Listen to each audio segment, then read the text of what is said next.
In this video, I'm going to walk you through a print-on-demand research and design session that ultimately led me to a niche that's done almost $20,000 in revenue on Amazon in the past month. I'm going to show you how I found it and how I created a design within the niche. So let's get to it.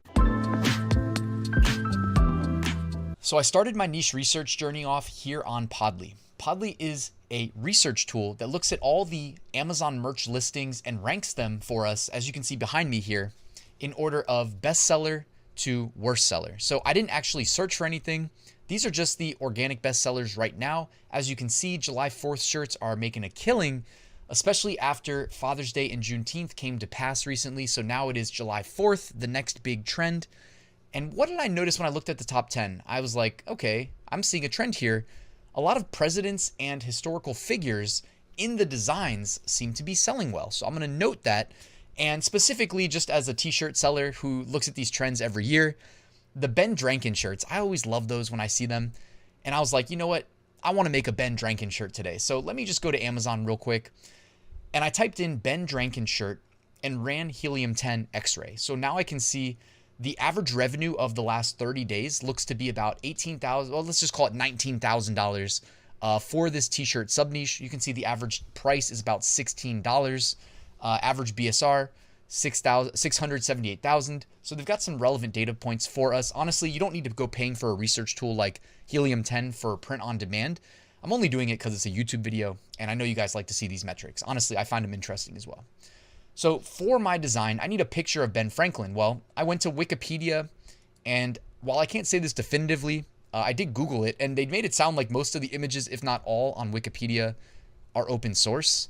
And this one, I'm going to venture a guess, is, since it's a picture of a painting from 1778. If not, whoever painted it, forgive me. Send me an invoice, and I will pay it. Next, I jumped on over here to Color Cinch. I like this because, and it's not really Color Cinch. I call it Cartoonize, all right? Cartoonize.net. I'll put a link in the description to everything I'm showing you. I love this app. I've used it before, and I know someone's going to tell me in the comments, but that there's like 10 different AI tools that can probably do this exact thing nowadays. I'm not like the expert on every AI tool. I'm just showing you how I would go about doing this myself, creating this design. So I went to Cartoonize. I uploaded the picture of Ben Franklin, and then I went to Cartoonizer. Up here on the left-hand side, it says Effects. And I like to use this effect right here, CA007. It's the third one from the top. I went and I clicked to apply it. And then after it applies, it takes like maybe 20 seconds to apply the effect. I dragged the effectiveness slider down to like 50 or 60% because typically when it's like full force, it looks too fake. All right. Then I downloaded this graphic and then I pulled it into Photoshop. All right. So now you can see Photoshop over my shoulder. And all I did was I went to image, mode, and then grayscale.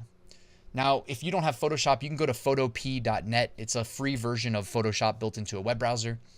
But basically, I just wanted to turn this to grayscale.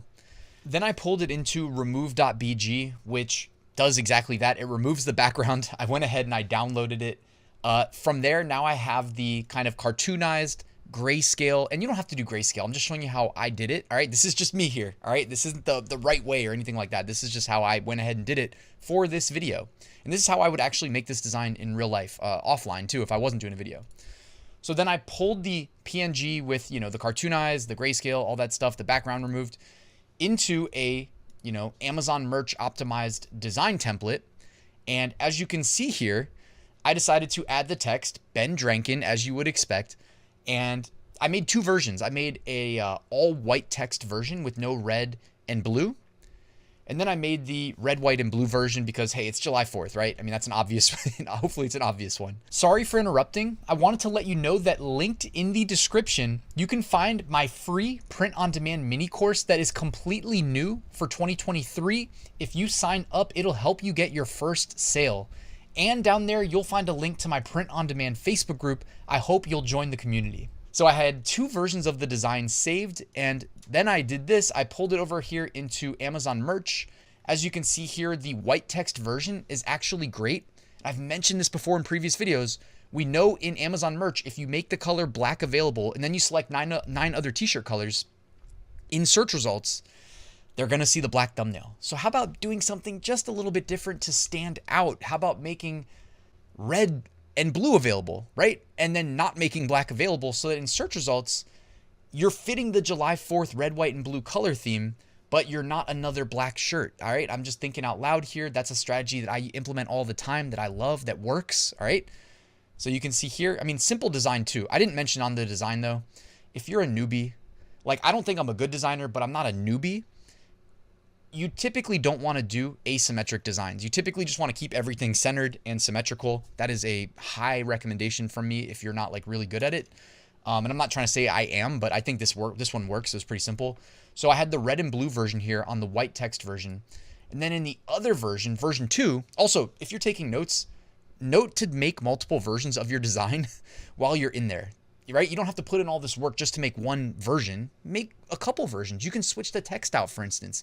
This one says Ben Drankin. You can make one that says Ben Drankin since 1776, right? Just make stuff up, or go back to Amazon and scroll and do a little bit more research, right? It's not too hard. You know, it only takes a couple minutes. So next, I just want to sell the black version here, right? I've got the black shirt, I've got the red text, the white text, and the blue text, right? Red, white, and blue for July 4th. What's not to love, guys? So that's really all I wanted to show you in this video. Sometimes it's good to just kind of take a step back and show you my process. So from Podly to Wikipedia to grab the graphic, to cartoonize, to Photoshop, right? To grayscale it, to remove.bg, back to Photoshop, right? And make the design. And then finally, we're uploading it to Amazon merch, and hopefully next, making sales. Of course, you can set up ads, although Amazon ads, this is the last thing I'm going to say before I wrap the video, they don't like political ads. All right. I don't know that Ben Franklin or Ben Drankin would count, but I know that if you put like Joe Biden, even though I haven't tried to set up any Biden ads recently, but like I'm 99% sure, because that's political, because there's elections coming around the corner, that won't work. So, but Ben Drankin, you probably find. So anyways, guys, yeah, you would theoretically probably want to run an ad, get that initial visibility to your listing. And that's it, guys. I hope you found this tutorial useful. I will put links to everything I showed you in the description. And that's it. Let me know if you found it helpful. Let me know if you have questions or suggestions for new videos in the future in the comments. And I will see you tomorrow with a new video.